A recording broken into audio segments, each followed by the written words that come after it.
On this episode of Reviewed in 5, I want to offer some romantic advice to all the ladies watching this YouTube review of David Fincher's The Killer, because I know there's so many of you. If a man listens to the Smiths, that's a red flag for a potential romantic partner. But if a man only listens to the Smiths, that's a red flag for the FBI. So the next time you see a fella in a white van listening to Shoplifters of the World Unite, call the goddamn police. Welcome back to Reviewed in 5, the show where I go see a new movie and rate it in 5 categories: writing, directing, acting, originality, and entertainment. Today we're talking about The Killer, which could really be the title of just about any David Fincher movie. Michael Fassbender is, well, you know, his life revolves around two things: Murder for Hire and the Smiths. And the Smiths broke up in 1987, so there's really only one thing left for him to do. No. As funny and characteristically slanderous of the Smiths fans as that would be, that's not why he's murdering people. It's because somebody came after his wife, or girlfriend, or favorite whore. Not sure they ever specified that relationship, but look, doesn't matter whether he's doing it for love of a girl or love of Morrissey. This movie is called The Killer, and we are here to see him kill. So, does he? Yep. He kills people. I'm glad the movie at least delivers on that part, because when it comes to the writing, it didn't really deliver that much else. A skilled killer, taking revenge for the sake of the people they love is just about the most basic setup for a thriller there is. And that's fine, but this has got to be the one movie in which it doesn't actually make sense. I mean, they spend like 30 minutes setting up this guy as the cold, unemotional loner. So A, I didn't really buy him having a girlfriend at all, and B, that would be what makes him snap all of a sudden. So little time is spent on that relationship that I'm honestly not sure why it's even in the movie. I feel like it would have been easier just to have the assassins find him directly. There's one other thing that left me a little unsatisfied about the writing too. The logline says an assassin battles his employers and himself. We're in his head for the whole movie, so it's the battling himself part that makes the story interesting. But that's the part that I felt it most under-delivered on. I mean, sure, there are hints in his narration that he's slipping, and of course he's going after a bunch of people that logically he probably shouldn't, but we never really see him get sloppy or face meaningful consequences for the more rash actions that he takes. There were a couple times when I thought it was going in that direction, but we never see any real payoff for it. Maybe a few things don't go exactly how he plans, but in the end, he still generally gets his guy, rinse and repeat. And that's entertaining, but I guess I was hoping for a little more. Maybe this is controversial, but I'm gonna go 2 out of 5 on writing. Okay.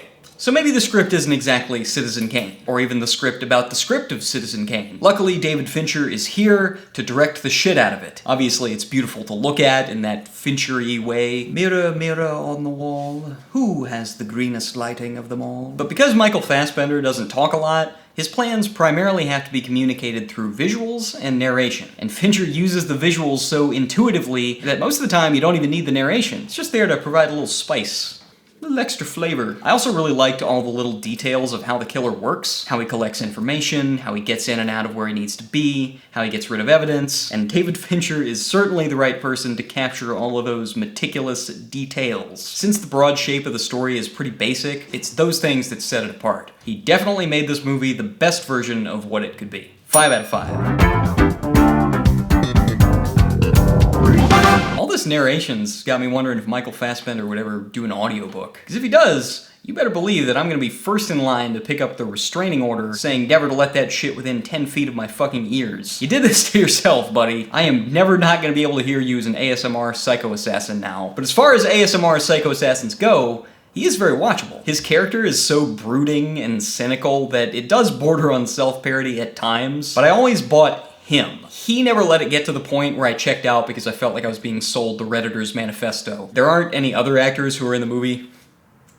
There aren't any other actors who are in the movie for more than a couple scenes, although Tilda Swinton definitely makes the most of it. Her quiet confrontation with Michael Fassbender is basically a monologue because, again, dude pretty much refuses to talk. And it was also pretty fun to see Charles Parnell get to do the evil version of the role he tends to get typecast in. 4 out of 5. I was gonna say that I think we've seen some variation of this premise in literally 1,000 other movies, and I don't think that's even an exaggeration. John Wick, The Equalizer, Taken, James Bond, and Jason Bourne have done it, but what none of those movies have is one of the most unexpectedly relatable opening lines in film history. It's amazing how physically exhausting it can be to do nothing. Wow. He's just like me. I joke, but I really do think this movie successfully elevates itself from your average revenge story. Because, like, we're not in the 70s anymore. It's kind of hard to get away with killing people now. So it's fascinating to see how the killer deals with things like digital surveillance or DNA evidence. And the meticulous detail with which the script and David Fincher show all the little hoops he has to jump through is really what makes the movie fun, considering that the story itself is kind of basic. 3 out of 5. So, the movie's called The Killer. Let's talk about the killing, because I definitely don't think people are going to be disappointed in that part. There's one involving a nail gun that made me quite uncomfortable. It's not overly gory or anything, but let's just say it really makes you feel what it would be like to get killed by a nail gun. There's also a brutal fight scene. People who have seen the movie will know what I did there. The choreography and physical performances were top-notch. Like, that shit felt vicious. And like I said, David Fincher's direction and Michael Fassbender's performance keep the movie super duper watchable, even when there's not a lot going on. 4 out of 5.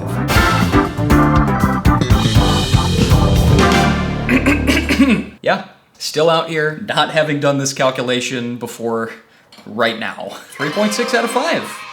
That's pretty good. It's not great, but it's good. Man, this review system has not failed me yet, because, like, I enjoyed watching this, but in, like, the canon of David Fincher movies, I don't think this is gonna be, like, remembered as one of the greats, you know? This is more like if you're already a huge David Fincher fan, and you just, like, you can't get enough of his movies, so you're, like, digging into the deep cuts here. But yeah, let me know what you thought of the movie. I feel like this one's been a little bit of a divisive one as well. And as always, if you dug the review, feel free to subscribe, and I'll catch you next week. I don't know what's coming out. Maybe you do, but I'll see you next week with a review. Peace out. Finches, nest, Fincher heads. Peace out, killers. Oh God, I don't like that one.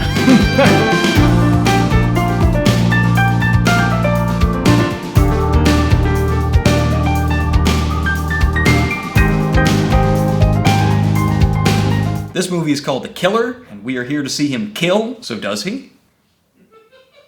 Shut up!